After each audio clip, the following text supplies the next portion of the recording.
Welcome everyone to SEGRA's third webinar. This is one of a series of webinars designed to make some of our SEGRA 2017 highlight speakers available to a wider audience. SEGRA is recognised as Australia's most credible independent voice on issues affecting regional, rural and remote Australia. If you're not already on our LinkedIn, Facebook or mailing lists, please visit www.segra.com.au and sign up to get all the latest news, trends and stories about regional, rural and remote Australia. You'll also find all the latest details on SEGRA 2018 in Mackay, and we hope to see you there. Before I formally introduce our guest speaker, Jim, I would like to go through some basic housekeeping for those of you who are new to using Zoom technology. You'll see along the bottom line of your Zoom a series of buttons. Although we're a small group, we will use the Q&A button to lodge questions, and this will allow me to curate them and ensure that we have a record of everyone's views. After the webinar, we intend to forward any other questions to Jim, who'll do his best to provide answers via email. The format for today has been designed so that Jim will speak for about 20 minutes and then open up for questions. As the whole group does not have audio, I will ask Jim the questions, but you can also use the chat button, which is an open forum. Although Jim is very familiar with Zoom, some of you may not be as familiar. So can you please use the chat box to ask technical questions, and Meta will try and help you. If all else fails, you can also try texting Meta on 0474 747 773, and you'll see the web address, the email address and phone number all at the bottom of your screens at the moment. Well, it now gives me much pleasure to introduce to you the founder of the Home-Based Business Network, Dr. Jim Taggart, OAM. Jim is a services professional with over 30 years of board-level experience across the public, private and not-for-profit sector. Deputy Chair of Regional Development Australia as well. So in all these positions, he provides and has provided strategic leadership, quality and insightful business advice. He has a very strong risk management background and an ability to transform businesses in both quantitative and qualitative terms. Jim is also an adjunct professor at Notre Dame University and Western Sydney University. So you certainly have a long experience in being on boards, Jim, and I'm very much looking forward to hearing from you this afternoon. Over to you. Thank you very much, Kate, for that warm introduction.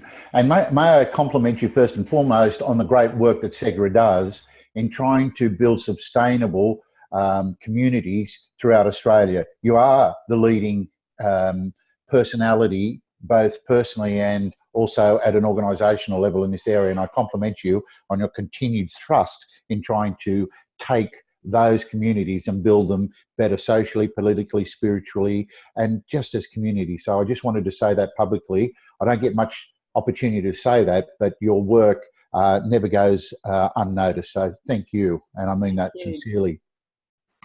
Today, in a short period of time, 15 minutes to 20 minutes, I want to talk about home-based business networks. And you'll notice that I've got a word there called building. And building is a word based on action. Home-based business is not a new phenomenon. It's not something that has just started today. In fact, our four families started working from home in caves and a whole range of areas. But what's interesting today has been the transformation through what we commonly call today our homes and what's happened there as a result of technology in the digital world. I want to envelope that and wrap that and unpack it at the same time within regional development and economic prosperity throughout regional Australia. And there's also going to be another little area that I'd like to consider, and that's how. I'm a person that likes to talk about how at that level, first principles of how do we look at home-based businesses and how do we build those networks. And there is just so much literature. Now, the interesting thing is, while I said there's a lot of literature, you will see that when we talk about what's happening in home-based business, I've got to say to you, it is rather scant and also rather fragmented. Now, I started by saying home is where the heart is, the world of home-based business. In Australia, the statistics from the latest ABS are very difficult to understand or even find because they lump everything under looking at just small, micro and startup businesses. When I did my doctorate, and I did my doctorate in looking at how home-based businesses build trust, commitment, reciprocity, I was very fortunate to get the figures from about 2005 and from around about 2008 to get some clarity about trends. Today, it's estimated that there is about 1.3 million home-based businesses in Australia. Now, whether, and this is the key thing, whether there is 1.12, 980,000 or 1.4 million, it's a big number. And the interesting thing is, and I say this as a comment, I think the government at the macro level and even at the state level has largely ignored the importance of home-based businesses. And when I say that, in the 2005, we get to understand that there was, this is from the ABS, so I'm not making anything up in terms of these numbers, they said that there was about 856,000 in that period of time. So since 2004 to now, there's been a massive growth, 500,000 home-based businesses. And even within home-based businesses, there's been subgroups setting up, like online, and I'll talk about that, online home-based businesses, which is growing at a rapid rate, and research is starting to come in with regards to that. There is a plethora, as I said, with regards to looking at the reasons and the areas in which they're researched. Things like technology, there's a whole range, and Kate, I'm happy to provide some of this. It's in the 90s and 2000, but it's died up a little bit in the research because it's become quite complex. Often it's said that home-based businesses are the invisible business. They're not very well catered for, although you would have certain levels of government purporting that they say they do. The reality is they don't. So some of the areas where there's been a lot of research, and I put here to look at the characteristics, has been in the use of technology, employment, and if we look at the government's mantra at the moment, jobs, jobs, jobs, whether it be at the federal or state level, looking at home-based businesses within the context of 1.3 million plus about 800,000 of startup and micro businesses are huge figures. And in fact, if I look at the work of Anwar and Daniels, and I'm happy to provide this information, which was an online home-based, what we call a schematic and a very systematic literature review in 2014, they go as far as to say at the macro level that in the US, UK and Australia, home-based businesses represent something between 50 and 60% of all small businesses. And I think if you look at that, whether again it's 35%, 40, 45, it's a big number. It's a significant number in terms of home-based businesses. So we look at the whole role of how employment is important. And if we look at regional development, clearly employment and the converse of that, unemployment, is critical. It's critical in terms of agendas associated with the development and the economic prosperity and growth of regional Australia. Both what we call forward and backward linkages and linking. And in my own doctorate, I looked at what was called structural holes with regards to networking, which is a major issue within looking at how we can transform and connect through connectivity various regions and sub-regions within states and borders. But again, that's for another discussion. There's been considerable research in life and work balances. Why do people work from home? Second incomes, divorcees, refugees. There is just a massive area in which there has been scant attention. There's been superficial attention to these areas, but not to the level that I think in 2018. And it's certainly something that SEGRA and I want to develop more and more to really investigate and explore how we can best get outcomes for our regional development. There's been areas such as education and training, gender, finance, and also government's involvement. But the government's involvement, which is a really important role, has been somewhat what I call tacit. There's been lip service associated with home-based businesses. I don't know how you can ignore a sector of the business world that represents 1.3 million approximately home-based businesses. It is huge, and I'm disappointed that it really hasn't had the recognition that I think it should have in connecting people and the lifestyles in 2018. The world in which we live today is considerably different and is different. If I go back to 2004, looking at the stats, it says essentially that there's about 30% of them employ no one. It's just themselves, the solo entrepreneur. And there's research starting to come out about home-based businesses and the entrepreneurial spirit. And again, that's worth further investigation. But the interesting thing is, in 2004, one of the home-based businesses was employing between 1 to 4 people. And that figure was somewhere around, that's around 28%. I said before 28% to 30%, but it's approximately, I just want to make this clear, 68% in 2004 employed just themselves. The business structures are up for discussion, but that was simply just one person. But in that period of time, nearly 30% employed between 1 and 4 people. So they play a very dominant role in providing work at various levels, part-time, casual, and so on. And a further 3.1% employed between 5 and 19 people working from home. For the academics listening to this, clearly there's an issue, and I don't want to spend too much time on it, but one of the big issues we have is how to define home-based businesses, because there's a demarcation between working from home, commuting from home. And if I give this statistic to you, it will again show you how working from home, home-based businesses, has a big impact on our workforce.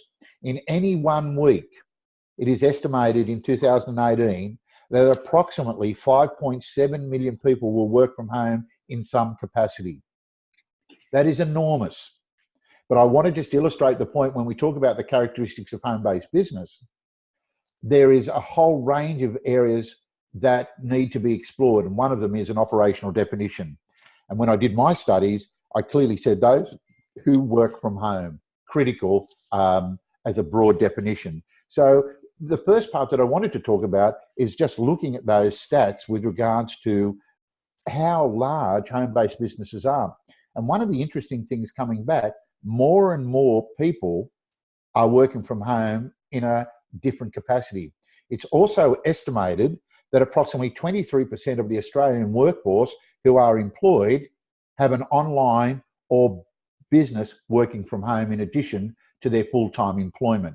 To put that in practical terms, I might work for an organisation, but I have a business that I'm developing at home, and that needs to be looked at. And that needs to be looked at further with regards to how things are going with regards to technology, the NBN, linking people together, and so on. And I want to make this point, and I'll say it a couple of times because it's really important. I've looked at a vast array of literature associated with looking at building home-based business activity within regions. And one of the interesting things that comes through the literature is that there is a perception that by giving businesses, whether they be micro startups and so on, information, that governments are doing their job. The criticism of that model is that the research says they don't want information, they actually want counselling, they want direction. And that's very different. Unfortunately, most people who get information really don't know how to process it. And so that's a really important, insightful decision at the RDA level or at looking at regions and SEGRA of saying, okay, we have this information, how is it being disseminated and how can we measure it? And that's a very different process and a very different personality. Having websites that's got all the information on it is not doing the job. And the literature is starting to say those were things. So I want to keep saying that with regards to how people are saying that we provide this information, therefore, because we provide it, it's going to make them a better organisation with regards to it. So there's some of the things that I just wanted to talk about, the statistics and characteristics. The other interesting thing that's starting to appear is family businesses in home-based with younger people. And the literature, there's been some research done of late that's talking about how young entrepreneurs are also working from home with regards to how they can build a business and a lifestyle.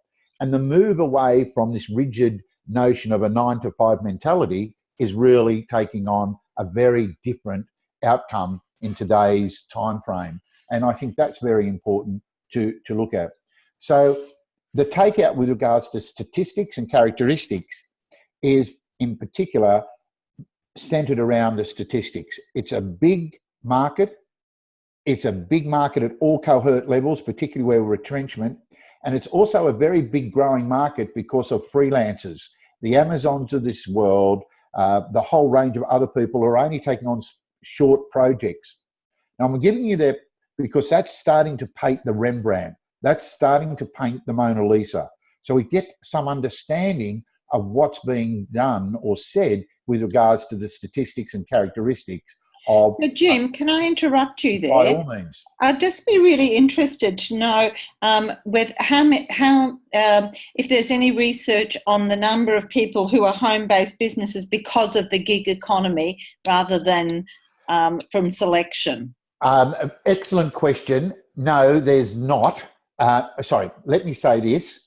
I peruse both overseas and domestic or national statistics all the time with regards to the statement that you've asked or the question.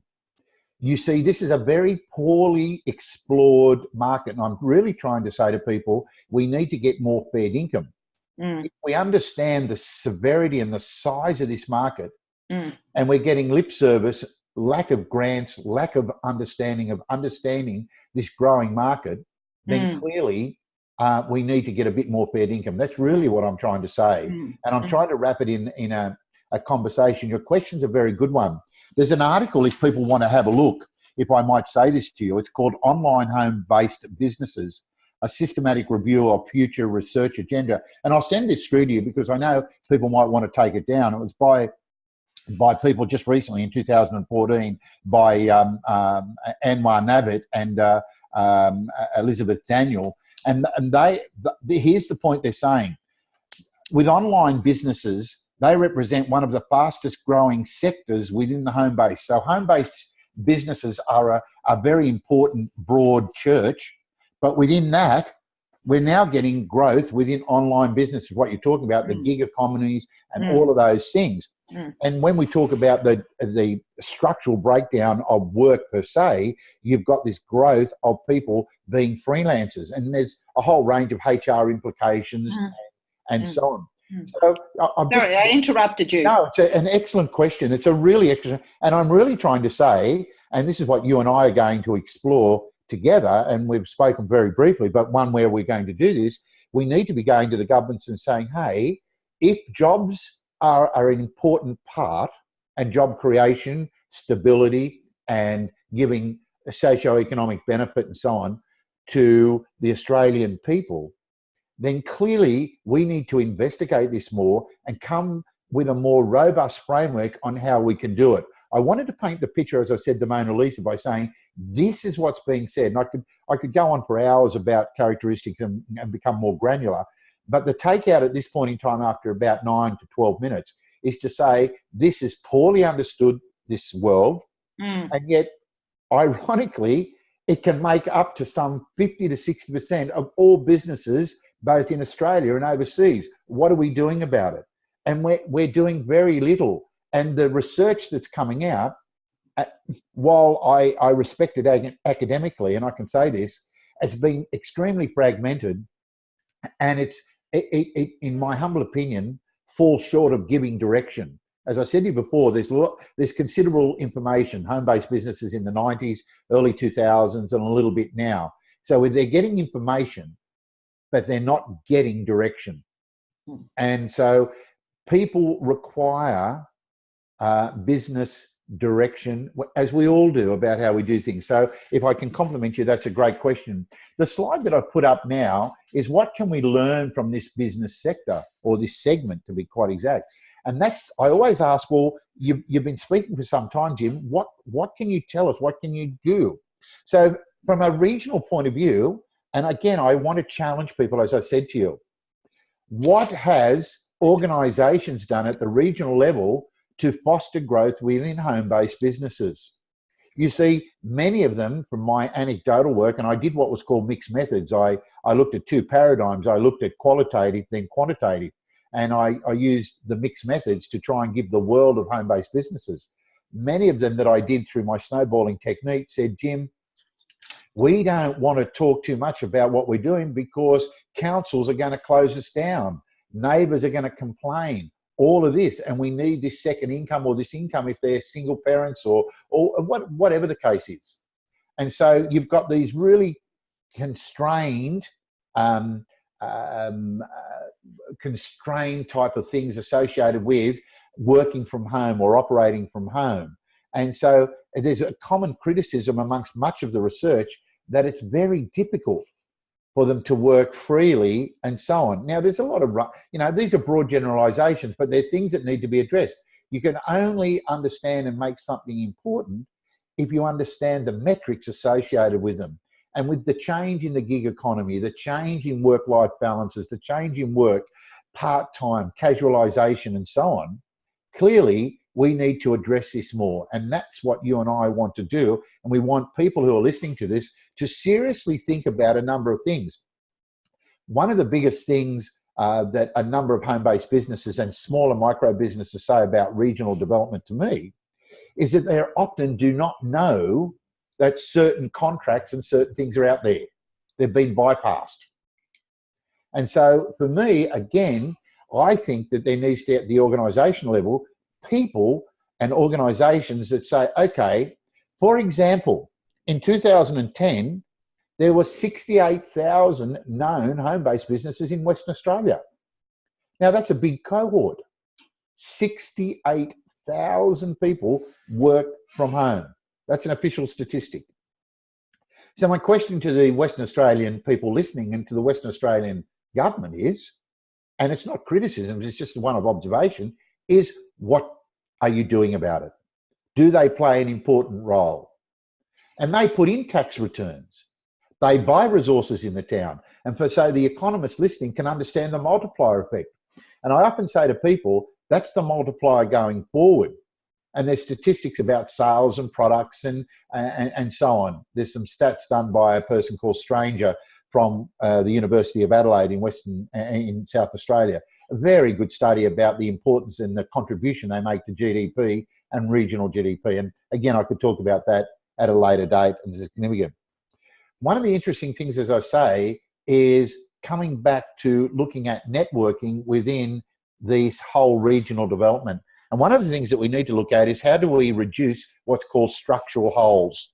Structural holes are where networks do not connect with other networks. And that's critical. What they do is they'll bypass and go to other people. Now, while that's fantastic at a competition level, a person called Schumpeter says that people's business, the Schumpeterian type analysis says that businesses rise and fall over time, and that is a reflection of capitalism. But if we're going to be really serious about continuing to attract businesses and people and give them a lifestyle at the regional level, we need to provide a framework, a recipe, a roadmap, if you like, of things that help them do that. And I don't think, and I'll say this again for conversation and dialogue, it is not being done well at the regional levels, although there are some, let me just say, that are doing it very well in Queensland and also Victoria. And we need to have a conversation around that at a later date of what they're doing. It's very hard to get through everything. My main theme today is to say we need to get a bit more fair income about home-based businesses and the subgroups associated with this to get further research into this area. So they're the things that I take from this, that we really need to have a look at. How do we keep young people in the regions? What links have we got with universities in Northern Territory that's in a region, or in North Far Queensland? And I'll give an example, and I don't want to particularise this.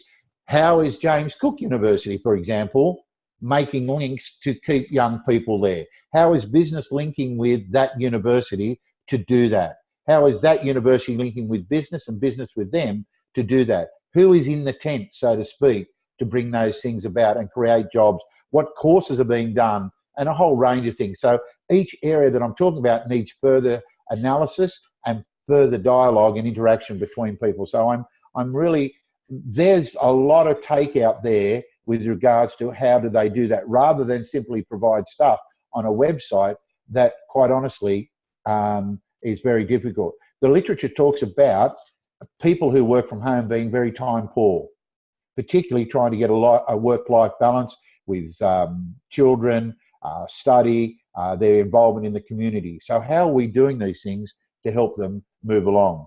So let's have a look. One way, and I'm really delighted that we are going to get your involvement with this, if I can say that. We'll talk a little bit more about the mechanics of that later when it's finally developed. In the sense of made totally public, is the birth or the rebirth of what you'll see there in front of you. You should see some initials called HBBCA. And that stands for, ladies and gentlemen, Home-Based Business Council of Australia. We're so passionate about the importance of home-based business that there's been the formulation we had, and you can go to the website, www. Home-Based Business Network. We're now in the process of getting that changed to a not-for-profit organisation in which considerable resources have been put in to formulate and give birth to the Home-Based Business Council of Australia, an advocacy group, a group that is catered for Australia-wide for home-based businesses who can do a whole range of things. And I would ask you, while this website is not up at the moment, and we'll talk more about when that is formally announced, if you go to Home-Based Business Network, HBBN, you will see that much of the tools that we've got there will be transferred across here. We have spent the last couple of years trying to build an ecosystem that is community-based for home-based businesses and also for regions. We have our own radio station, so you could go onto Home-Based Business Network now and listen to the news, listen to podcasts, listen to a whole range of stuff.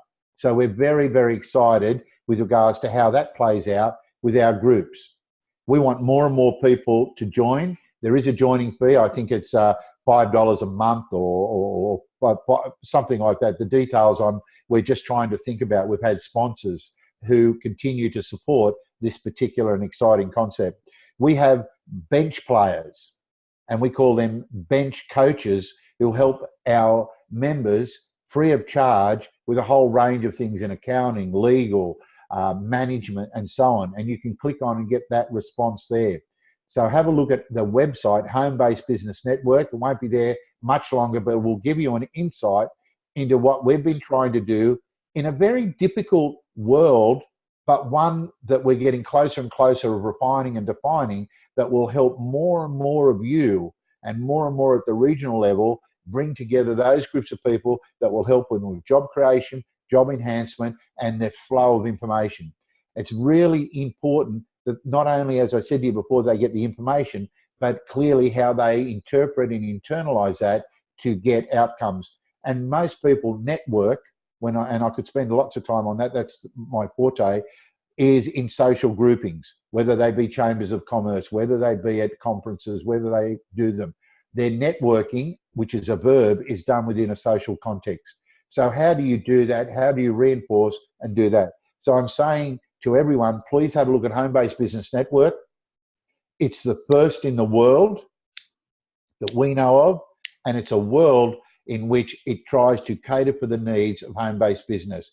We've got live chat rooms where you can say, hi, I'm looking for an insurance broker. I'm looking for an accountant. Can anyone recommend? We have over 750 members already in that group. We're larger than a lot of chambers of commerce and other organisations. And by the end of the year, we hope to be a few thousand who are in touch with each other to develop relationships online, to become more efficient and to save time. So both Kate and I will be talking more about that at a later date and making some really exciting announcements. This is for you. It's a very, very cost-effective way in which it helps build your business, gives you social mobility and contacts. And if we talk about a whole range of people, it's about building contacts, and it's about building contacts, and it's about getting counselling. So we're very, very excited about how Home-Based Business Council of Australia will become a stronger advocate and an advocacy process that helps people and organisations at the regional level as well grow. So finally, where do we go to from here? We want this to be a tool that allows everybody to look at home-based businesses and to help them perform a systematic view of their business, their personal life, and to build relationships between people and organisations. And as I said to you before, if I was in a region, I'd be sitting down with chambers of commerce and other people and look at Home-Based Business Council of Australia and saying, how do we bring you together to enhance all of you to become better in terms of your contribution to your own families, to your own business, and to the region at whole? Where does education fit into that mantelpiece? Where does the links both forward and backward in terms of multipliers? And I said, I probably didn't make a comment there, Kate, but the point I want to make is, look, most people tell me anecdotally they're concerned for a number of regions because they're dying.